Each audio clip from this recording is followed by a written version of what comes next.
Hi. ഇന്ന് നമുക്ക് ദേ ഇതുപോലൊരു അച്ചാർ റെസിപ്പി നോക്കിയാലോ? ഞാനാണെങ്കിൽ എന്ത് കിട്ടിയാലും അച്ചാർ ഉണ്ടാക്കുന്ന കൂട്ടത്തിലാണ് കേട്ടോ. എനിക്ക് അച്ചാർ തയ്യാറാക്കാൻ ഭയങ്കര ഇഷ്ടമാണ്. അച്ചാർ എനിക്കൊരു വീക്ക്നെസ്സുമാണ്. ഇന്നിപ്പം ഞാൻ ഉണ്ടാക്കിയത് ഇതുപോലെ ചാമ്പയ്ക്ക എന്നാണ് നമ്മളിവിടെ പറയുന്നത്. അത് ഞാൻ കഴുകി വൃത്തിയാക്കി കുരു കളഞ്ഞിട്ട് ഇങ്ങനെ ഒന്ന് മുറിച്ചെടുത്ത് വെച്ച്, എന്നിട്ട് അതിലേക്ക് നമുക്ക് ആവശ്യത്തിനുള്ള ഉപ്പിട്ട് കൊടുത്ത് ഒന്ന് ഇളക്കി വെക്കാം. അതിനെ സ്പൂൺ കൊണ്ടോ അല്ലെങ്കിൽ ഇതുപോലെ കുടഞ്ഞോ നമുക്കതിനെ ഒന്ന് ഇളക്കിയെടുത്ത് വെക്കാം. എന്നിട്ട് നമുക്കിതിൻ്റെ പൊടികൾ തയ്യാറാക്കാനായിട്ട് എരിവിന് ആവശ്യമായ മുളകൊന്ന് വറുത്ത് മാറ്റി വെക്കണം. ആ മുളക് തണുക്കാനായിട്ട് വേറൊരു പ്ലേറ്റിലേക്ക് മാറ്റി വെച്ചിട്ട് അതേ പാനിൽ തന്നെ നമുക്ക് പിന്നെ വറുക്കേണ്ടത് 1 സ്പൂൺ ഉഴുന്ന്, 1/2 സ്പൂൺ പരിപ്പ്, കുറച്ച് ഉലുവ, ഒരല്പം ജീരകം, പിന്നെ അതേപോലെ കുറച്ച് കടുക്, 1/2 സ്പൂണോളം കടുകും ഉലുവയും വേണം. അതെല്ലാം കൂടെ ഇട്ട് കരിയാണ്ട് വറുത്തെടുക്കണം. ഈ ജീരകവും പരിപ്പും ഉഴുന്നും കൂടെയൊക്കെ ഇട്ട് വറുക്കുമ്പോൾ ഈ അച്ചാറിന് ഒരു ഭയങ്കര ടേസ്റ്റാണ് കേട്ടോ. അതുകൊണ്ടാണ് സെപ്പറേറ്റ് മസാലയായിട്ട് ഞാൻ ഇങ്ങനെ തയ്യാറാക്കുന്നത്.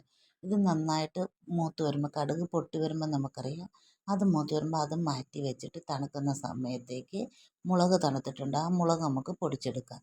അതായത് പൊടിക്കുമ്പോൾ ഇതുപോലെ ചില്ലി ഫ്ലേക്സ് ആയിട്ടേ കിട്ടത്തുള്ളൂ. കിട്ടുന്നതിൽ കുറച്ചുകൂടെ പൊടി നമുക്ക്, പക്ഷേ ആ പരുവത്തിന് മതി. അത് പൊടിച്ച അതേ ജാറിലേക്ക് തന്നെ നമ്മൾ വറുത്ത് വെച്ച ബാക്കി സാധനവും കൂടെ പൊടിച്ചെടുത്ത് വയ്ക്കാം. എന്നിട്ട് അതേ പാൻ തന്നെ വെച്ചിട്ട് നമുക്ക് അച്ചാർ തയ്യാറാക്കാം. അതിന് നല്ലെണ്ണ ഒഴിക്കുക.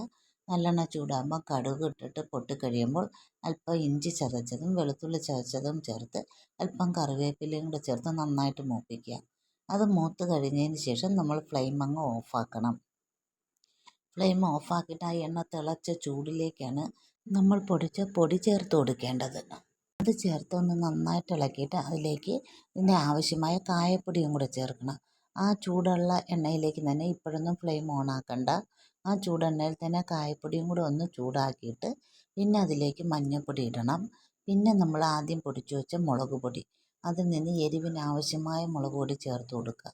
ആ മുളക് പൊടിയും കൂടെ ചേർത്തിട്ട് ഇനി നമ്മൾ ഫ്ലെയിം ഓണാക്കണം. ഓണാക്കിയിട്ട് നമ്മളിതിനെ ഒന്ന് ലോ ഫ്ലെയിമിലിട്ട് ഒന്ന് വറുത്തെടുക്കണം. അതായത് ആ പച്ചമണം മാറി എണ്ണയിൽ മൂത്ത് വരണം. ആ സമയത്തേക്ക് ഇതിലേക്ക് ചേർക്കേണ്ടത് 1/2 സ്പൂൺ പുളിയുടെ വെള്ളമാണ്. ആ പുളിയുടെ 1/2 സ്പൂൺ വെള്ളത്തോടൊപ്പം തന്നെ അതേ 1/2 സ്പൂൺ ശർക്കര വെള്ളവും കൂടെ ചേർക്കുക. കാരണം ഈ ടേസ്റ്റ് ഒന്ന് ബാലൻസ് ചെയ്യാനാണ്.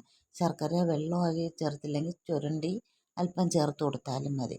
അതിങ്ങനെ ഇളക്കി ആ മസാലയൊന്ന് നന്നായിട്ട് മിക്സായി വരുമ്പോൾ നമുക്ക് ഉപ്പിട്ട് വച്ചേക്കുന്ന ചാമ്പയ്ക്ക ചേർത്ത് കൊടുക്കാം. ചാമ്പയ്ക്ക ചേർത്ത് കൊടുത്തിട്ട് ഫ്ലെയിം ലോയിൽ തന്നെ ഇട്ടേക്കണം. നന്നായിട്ട് അതിനെ ഒരു 2 മിനിറ്റ് ഒന്ന് ഇളക്കണം. ആ ചൂടിൽ കിടന്നുകൊണ്ട് തന്നെ 2 മിനിറ്റ് നന്നായിട്ടൊന്ന് ഇളക്കി അതിനെ മിക്സാക്കി എടുക്കണം. ഇതുപോലെ തുടരെ ഇളക്കിയാൽ മതി. എന്നുവെച്ചാൽ അല്പം പോലും വെള്ളം ചേർക്കരുത്. ഫ്ലെയിം കൂട്ടി വെച്ച് ഇളക്കുകയും ചെയ്ത് ലോ ഫ്ലെയിമിലിട്ട് നന്നായിട്ട് ഒരു 2-3 മിനിറ്റ് ഇതുപോലെ ഇളക്കി ചേർത്തിട്ട് നമുക്ക് ഫ്ലെയിം ഓഫാക്കി അതിനെ തണുക്കാനായിട്ട് മാറ്റി വയ്ക്കാം. ഇത് നന്നായിട്ട് തണുത്ത് കഴിയുമ്പോൾ നമുക്ക് ഒട്ടും ഈർപ്പമില്ലാത്ത കുപ്പിയിൽ ഇതിനിട്ട് അടച്ചു വയ്ക്കാം. അല്പം പോലും വെള്ളം നമ്മളിതിൽ ചേർക്കുന്നില്ല. അതുകൊണ്ട് തന്നെ ഈർപ്പമില്ലാത്ത കുപ്പിയിൽ വേണം ഇതിട്ട് സൂക്ഷിക്കാനും. ഇപ്പം ഞാൻ അതിൽ നിന്ന് ഒന്നെടുത്ത് കഴിച്ചു നോക്കി, നല്ല ടേസ്റ്റിയായി.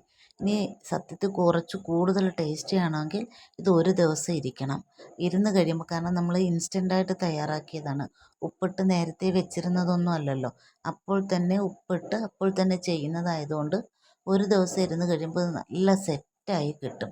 ഇപ്പോൾ ഇത് തണുത്തു. ഞാനൊരു ടിന്നിലിട്ട് അടച്ചു വെക്കുകയാണ്. ഒരു ടിൻ ഫുള്ളായപ്പോൾ കുറച്ച് ബാക്കി വന്നു.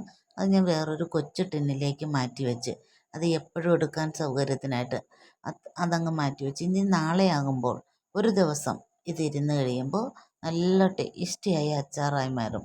കാരണം ചാമ്പയ്ക്ക ആയാലും എന്തായാലും നമുക്ക് അച്ചാറും കൂടെ ഉണ്ടെങ്കിൽ ഊണിനൊപ്പം കുശാലാണ്. അതും ടേസ്റ്റിയായ അച്ചാറായാലോ, സൂപ്പറല്ലേ? നിങ്ങൾക്ക് കിട്ടുകയാണെങ്കിൽ ഇതുപോലെ ഒരു അച്ചാർ തയ്യാറാക്കി നോക്കൂ.